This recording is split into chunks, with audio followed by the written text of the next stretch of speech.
के अंदर एक डिबेट चल रहा था नेशनलिज्म का। आप जानते हैं कि उमर खालिद है या कन्हैया कुमार वगैरह के लोगों ने जो सवालात खड़ा किए थे, उस वक्त 1 महीने तक डिबेट चलता रहा, मुसलमान क्या करते रहे। मुसलमानों ने कुछ नहीं कहा। उनके लोग पान चबाते हुए आए, पच पच पच पच पच पच कुछ कह दिया टीवी के ऊपर। न इस्लाम की नुमाइंदगी थी, न शरीयत की नुमाइंदगी थी, बल्कि वो दूसरों की जो आवाज थी उसी लय में वो भी गा रहे थे। नेशनलिज्म पे डिबेट था, कौमियत पे डिबेट था, मारे के ईमान और वतन में डिबेट था। मुसलमानों को गफलत की अंगड़ाई से निकलकर इस डिबेट का हिस्सा बनना चाहिए था। कहना चाहिए था कि इस्लाम कौमियत के मामले में क्या कहता है, इस्लाम वतन के मामले में क्या रवैया रखता है, इस्लाम जमीन के मामले में क्या तालीम देता है, इस्लाम सजदे के मामले में क्या हुक्म देता है। कहने की जरूरत तो क्या, हम अपने हलकों को अपने हाथों से हमने बंद कर दिया है। और याद रखो, जो मौका हमने खोया है उसका हमारी नस्लों को सामना करना पड़ेगा, इतना याद रखो। इसी पे देशद्रोह और देश प्रेम का सवाल खड़ा किया जाएगा, इसी पे देश प्रेम और देशद्रोह का सवाल खड़ा किया जाएगा, और हमारी नस्लों पर ये नाम चस्पा किए जाएंगे कि ये देश प्रेमी है और देशद्रोही है। हमने सवाल नहीं किया कि सावरकर का नजरिए कौमियत क्या है, हमने सवाल नहीं किया गोलवालकर और हेडगेवार का नजरिया क्या है, हमने सवाल नहीं किया गांधी और पटेल का नजरिया कौमियत क्या है। हमने सवाल नहीं किया, और न हमने बताया कि इकबाल का नजरिया कौमियत क्या है, और न हमने बताया कि कुरान हदीस इस नजरिए कौमियत के बारे में क्या बात करते हैं।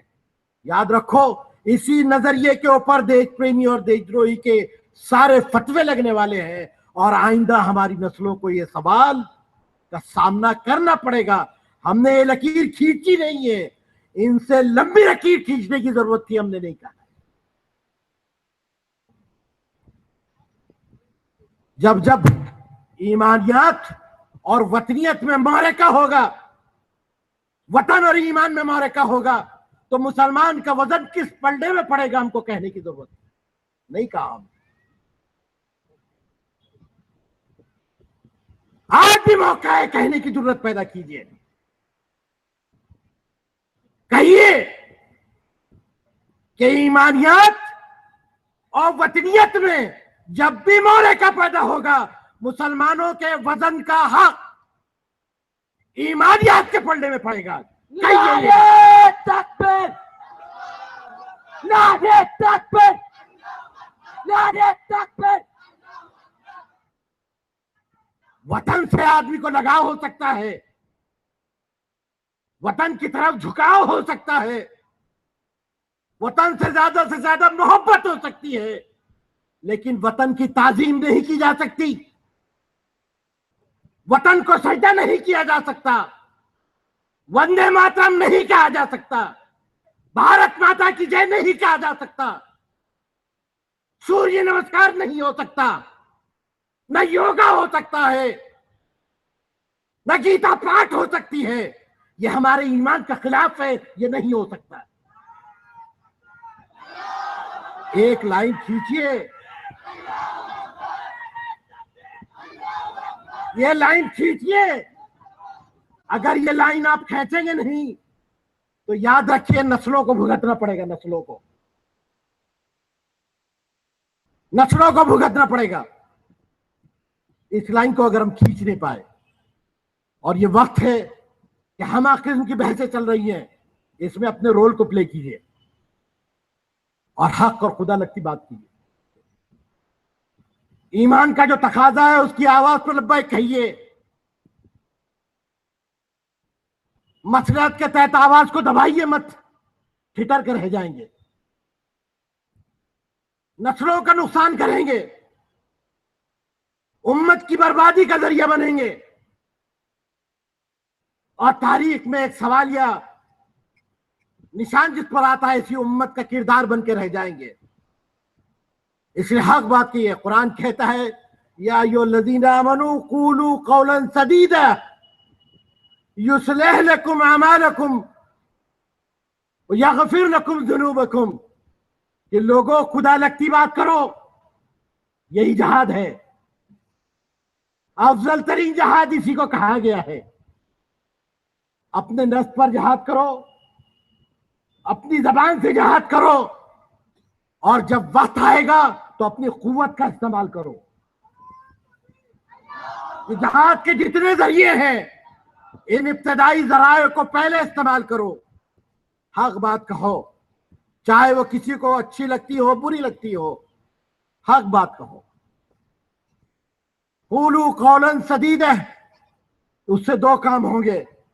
युस्लिह लकुम अमालकुम, लोगों के अमाल की इस्लाह होगी, लोग दुरुस्त हो सकते हैं, लोगों के अंदर रिफॉर्म का काम होगा। और अगर कोई दुरुस्त ना होना चाहता है तो ना हो, लेकिन अल्लाह दूसरी गारंटी जरूर दे रहा है। यगफिर लकुम ज़ुनूबकुम, अल्लाह तुम्हें तुम्हारे गुनाहों से मग़फ़िरत बख्श देगा, तुम्हें आखिरत के अंदर गुनाहों से माफी दिला देगा। अल्लाह ताला बढ़ देगा सारे गुनाहों को, लेकिन हक बात कहते रहो। और यह हक बात कहना इस वक्त का अफजल तरीन जहाद है।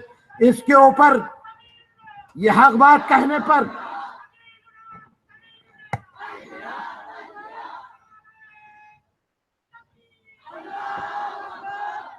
यह हक बात कहने पर जो मुसीबत आती हो, यह जुनैद से ज्यादा मुसीबत नहीं है।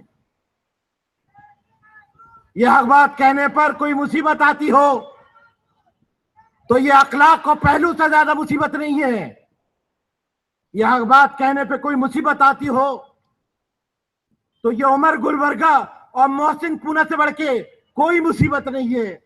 अगर यह हक बात कहने पे कोई मुसीबत आती है तो ऐसी मुसीबत को फबीहा कहिए, ऐसी मुसीबत को अंगेज कीजिए और ऐसी मुसीबत को कबूल कीजिए, क्योंकि यही कौमों के उरूज का जरिया बनती है और आखिरत में कामयाबी की जमानत बनती है। यही वो मुसीबतें हैं जो अंगेज करने के नतीजे में उम्मत खड़ी होती है, उम्मत सेहतमंद होती है, उम्मत सेहतमंद होती है और आखिरत के अंदर कामयाबी और कामरानी से सरफराज होती है। ऐसी गलती कीजिए, ऐसी गलतियों को दोहराइए जो गलतियां मानी जाती है लेकिन शरीयत की निगाह में वो सवाब होती है।